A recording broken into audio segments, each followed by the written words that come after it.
morning, Dubai. This is the Lovin Dubai Show with me, Casey. And Lakshmi. And we go through the big trending stories. We're talking all things beach, destinations, a new announcement yesterday about more beaches coming to Dubai.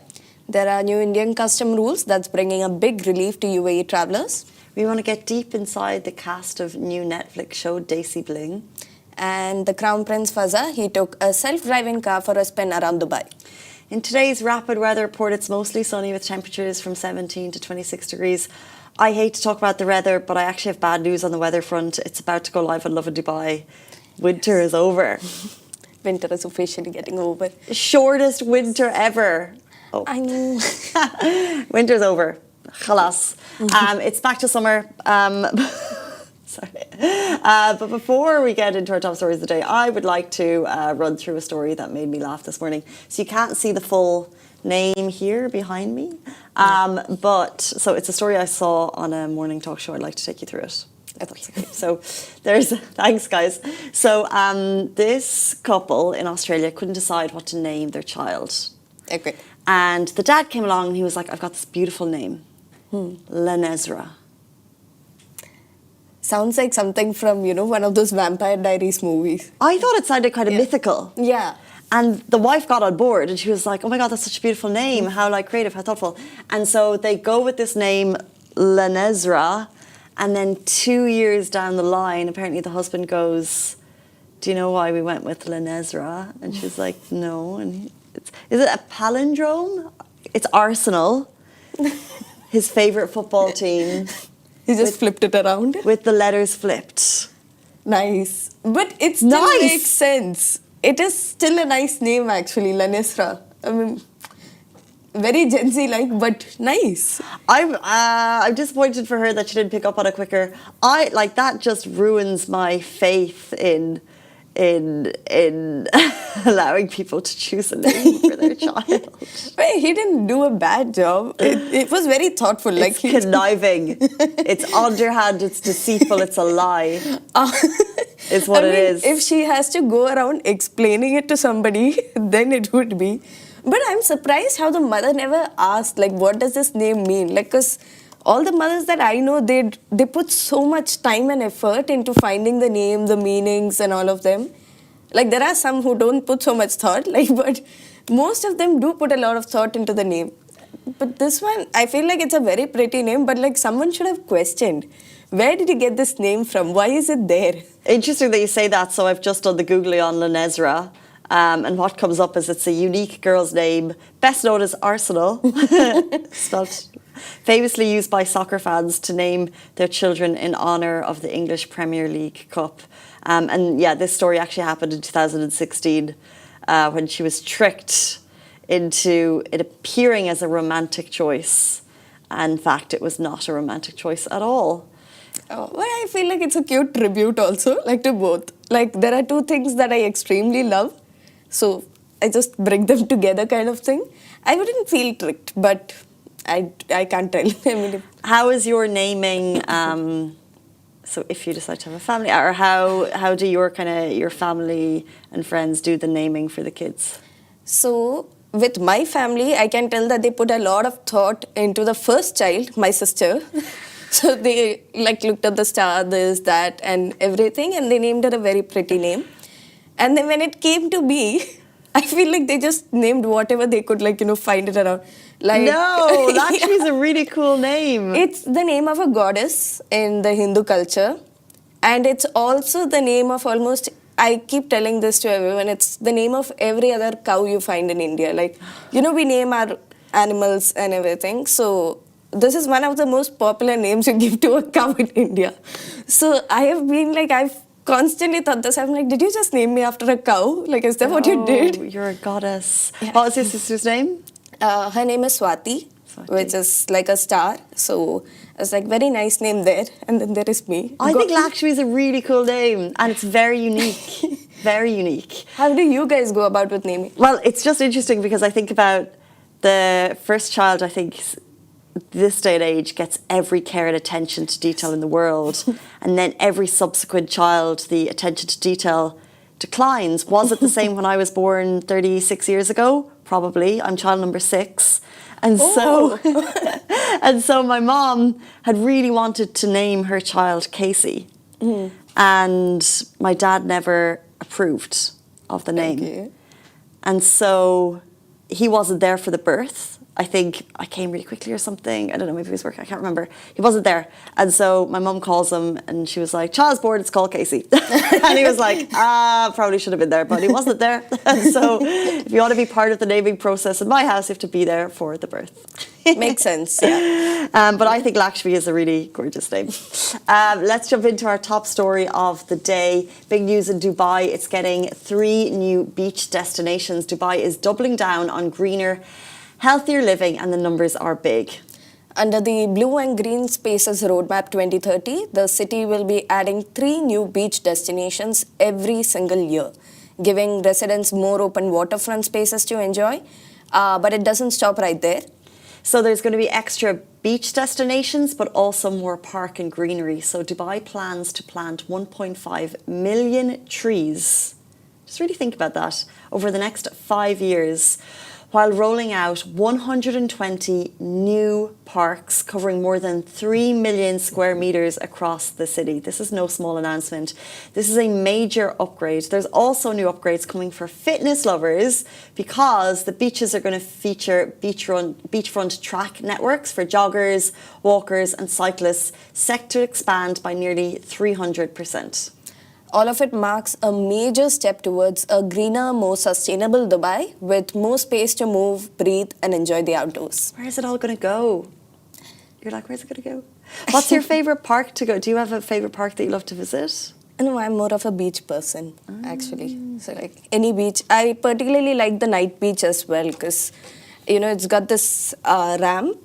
So, if you are not into like getting into the sand also, you can just walk by the ramp and there's water and all of it. It's very pretty. The ramp is so amazing, just in terms of inclusion. The fact that it's there. It was for the inclusion. It is still for the inclusion, but also it's a... Yeah, whenever I've just seen people walking around on that and I'm like, okay, cool. Yeah. But yeah, I am more of a beach person. Parks, yeah, I don't mind. It's nice to see the greenery. But we used to always, like, from my school back then, they always used to take us for a picnic at a park. So I've started going away from it. I'm like, I'm done with parks now. Please take me elsewhere. I think we're having just a beach moment in Dubai. It just seems like the beaches are so popular. I'd love if anyone's watching the show, if you have great park recommendations, drop them in. I used to live next to Barsha Pond Park, and so I would do my running there. And it's just so incredible because when you drive past, you see busy basketball courts and you see a park railing, but until you really step inside, you can't really appreciate how amazing it is. There's like a 3K jogging runners track around, there was in my day, this was like a few years ago, around beautiful water, lake, places to chill, and especially in the cooler months, it's so phenomenal. But I believe more of these are coming and it's amazing. But I just wonder, are we more... Dubai traditionally known as a mall city, right? Like you come here, you're shopping, what are you going to do? But now it looks like we're leaning towards, we're an outdoor city, right? In the last few weeks we've been. Are you a beach or a mall person? A beach person, definitely, but also depends on the weather. Now that winter's coming to an end, I don't think I'll be out there in the beaches, but mostly beach person, yeah. Yeah, we need both. We need the beaches and the malls. Let's jump into our next story. A change in customs is relief for some travellers. So India has released their budget plans for 2026 and it's brought a major update that's been giving relief to many UAE travellers, especially for the NRIs living in the UAE who travel back home carrying gold. So, under the updated rules, NRIs can now travel carrying gold based on weight instead of value. It's quite a difference. Earlier, the duty-free allowance was value-based, so women could carry gold worth up to 100,000 Indian rupees, while men could carry gold up to 50,000 Indian rupees. And with the current gold prices, that would have not translated to much, roughly around 3 to 6 grams. Now, the revised regulation, it shifts the focus to a weight-based allowance, making the entire process so much more simpler and clearer for travellers. And obviously now there won't be any more constantly calculating the market rates or worrying about crossing the value limit, because this change itself is a huge relief for many NRIs who have previously had to pay extra customs duty for carrying excess jewellery. So by removing the value cap, the Indian government has made, so this is travelling to India. Yes. The Indian government has made travel smoother, way less stressful, and especially helpful for UAE-based Indians travelling home. Honestly, this is one update a lot of families are going to be very happy about. It will just make those... when I travel, I worry about weight, suitcase weight, but other people are worrying about gold weight. What a flex. Yes. Actually, very interestingly, so there was one comment under this post that we made. They mentioned that, the person who made this post would probably be a Malayali. I am a Malayali. And we are notoriously known for, investing in gold, carrying gold back home. These are things that we keep investing in. So, and I have had, I don't really carry gold, but I have almost always been stopped at the customs. So, I know customs is like a global thing. Yeah, I don't know why. Customs is a global thing, but I feel it's Lakshi's back. She's come back into the country, check her bags. Yes, it's so intensely regulated back in India. And they have this thing where they mark an X on your bag. At what point in the journey does that happen? So I think it's like you send your baggage and then there's a clearance kind of thing. So they already mark it and keep. And when it lands, when you get it in the baggage counter, the belt, it'll have an X on it if there's something suspicious in it. So the bag, well, interesting, because sometimes they say with customs it can be prejudiced, maybe is the word, and that they're kind of, looking at a person rather than, but actually how it happens in India might sound better is that it's based on the bag. Yeah, it happens both ways. Maybe your bag is very heavy and they're thinking that's full of gold and we need to check it. But it's just full of snacks, honestly. I'm just taking snacks back home. And what snacks are you taking home? I take all the, the OG Dubai snacks kind of thing. So we don't get Sohar chips, salad chips and Oman chips back in India. So I carry them in really good bulk. And we've had this conversation before, is that when you're traveling, if you've lived in Dubai long enough, when you're traveling home, you're always asked to bring the Dubai OG snacks. But my family and friends at home don't know the Dubai OG snacks. So they're missing out. So how does everyone know the Dubai OG snacks? And what are they? Chips Oman? We've got chips Oman, there's salad chips, and Sohar is one of the major ones. Like this time when I took Sohar, there were these new people who had it and they also fell for it and they were like, bring more, bring more. So, we need to get some today. Yes, definitely. Because chips Oman are going global, people love them. Yeah. Have I never had these chips? You've never had? What? I've had chips Oman, I've never had chips Sahar, salad chips. Really? No, I don't think so. I feel a bit offended. I'm trying not to. I feel offended. Yes. Maybe I have. I can't remember. Yes. And so everyone is trying them, so you have to bring them home. So Yes. your bags are full of snacks. Yeah, I get it. But yeah, gold is a big deal. And speaking of gold, actually, to the next story. Oh, yeah, because interestingly, one of these casts said her husband buys her 3 kilos of gold 3 kilos of a gold. year. Yes. Now, is she able to get through the flight with 3 kilos of gold? We never know. But I don't think they might be able to. Maybe if you're flying first class, then you'll have a little bit of extra baggage room. Speaking of flying first class, let's jump into it. Meet the cast of Desi Bling. The trailer dropped and it is getting a lot of attention. So we want to talk about the cast before the show drops. Leading the cast are Karan Kundra and Tejasvi Prakash, a real-life couple and two of Indian television's biggest stars. Fans will remember them from Big Boss 15, where their on-screen romance became very real, and Tejasvi went on to win the entire season and also win a spouse. Together, they bring an outsider lens into Dubai's elite social circles. So exciting. And then we have some, I would say, household names here in Dubai. So we've got Rizwan Sajan, who is the founder and chairman of the Danube Group, and also his family is going to appear. They run one of the UAE's most powerful business empires, a very familiar name on Dubai's real estate scene. And the show will also include his family, so we'll expect to see Adil and Sana Sajan as well, and who knows, maybe more, giving viewers a front row seat to family dynamics at the highest level. I hope it's real. I hope it's authentic. Yes, it should be. I feel like drama ensues them everywhere. And also another major name that's been on the show is Satish Sanpal, a billionaire entrepreneur well known in Dubai's high society circles. His wife Tabinda Sanpal also appears on the show, with the couple showcasing a lifestyle that's every bit as extravagant as you'd expect. And I think it's the Sanpals who were discussing the 3 kilos of gold. Yes. Who were saying, yes. She says, my husband gets me 3 kilos of gold. And then rounding out the cast is a friend of the Lovin Dubai Show, because he's joined us so often, residency expert Duty Peruke. You may also know him as Mr. Golden Visa. He'll be on the show along with his family and astrologer Janvi Gour, with a mix of socialites and families who move in Dubai's most exclusive circles. It's getting a lot of attention. The Sanpals, that clip is going quite viral, and we've actually shared some of their stories before for their ultra extravagant, luxurious life in Dubai. I'll give you one example. So they love their baby girl, like we all do, gorgeous baby girl. And so they had her second birthday, and for her second birthday, they gifted her, the 2-year-old, a custom pink Rolls Royce, which is obviously an amazing gift for a 2-year-old. For a 2-year-old, yeah. I mean, why not? I can only think of my mother going like, what is the 2-year-old going to do with it? She's going to ride in style. Oh my gosh, that's definitely unbelievable.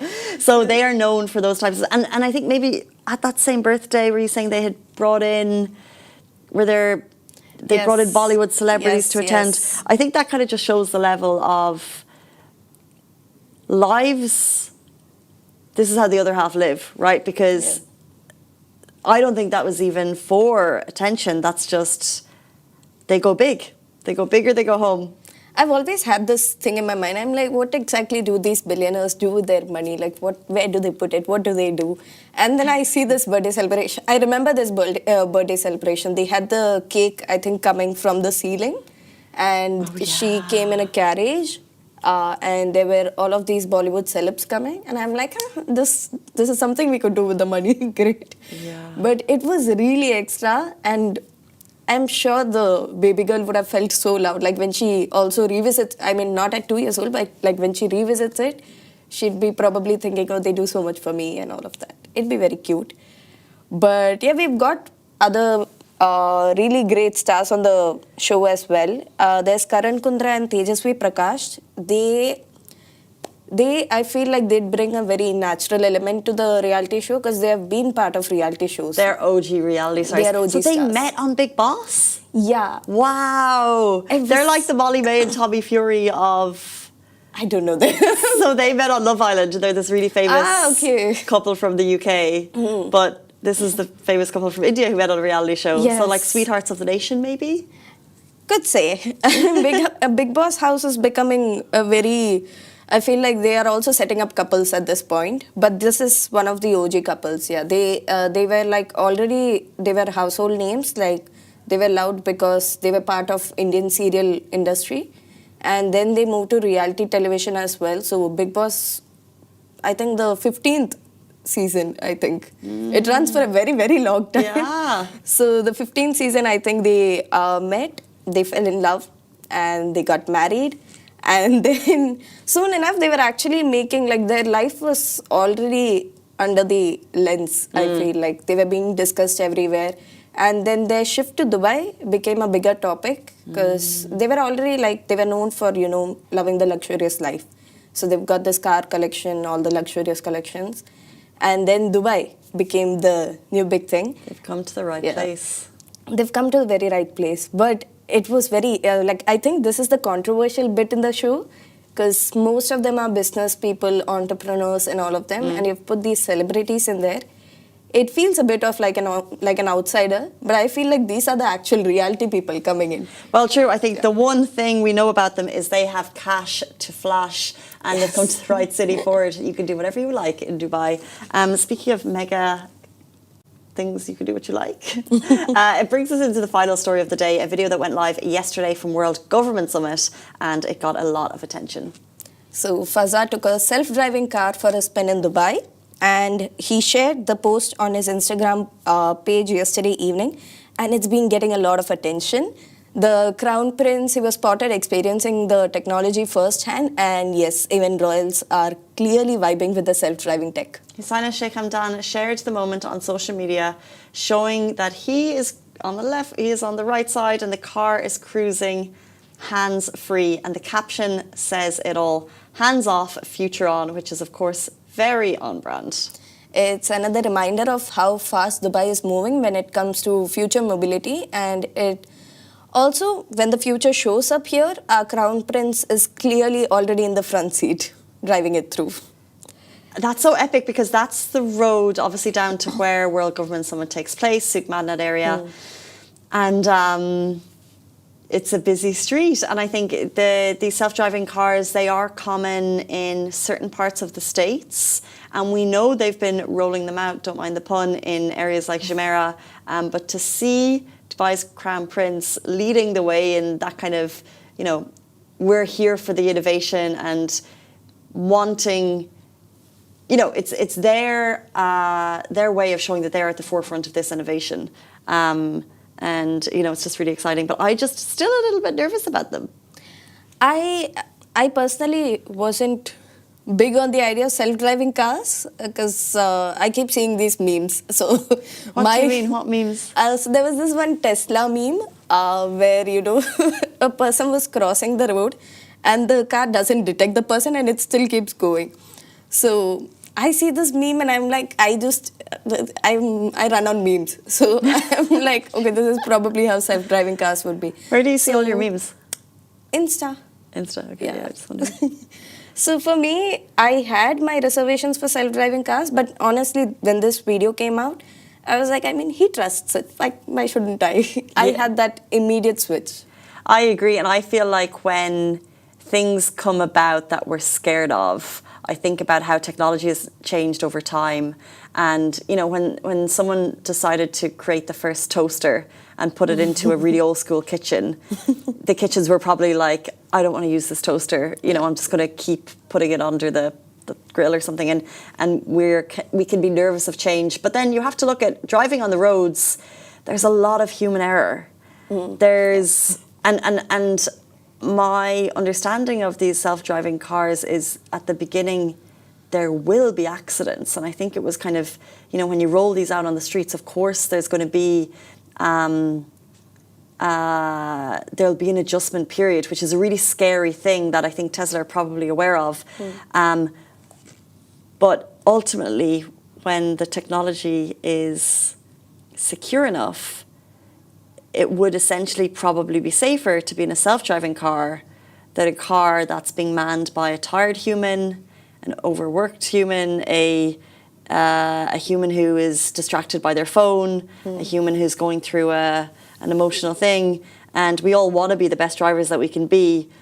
But I know I've certainly had days where I take my eyes off the road in some way, or I do something that's not perfect on the road, and this technology will reach a point where it's better than me.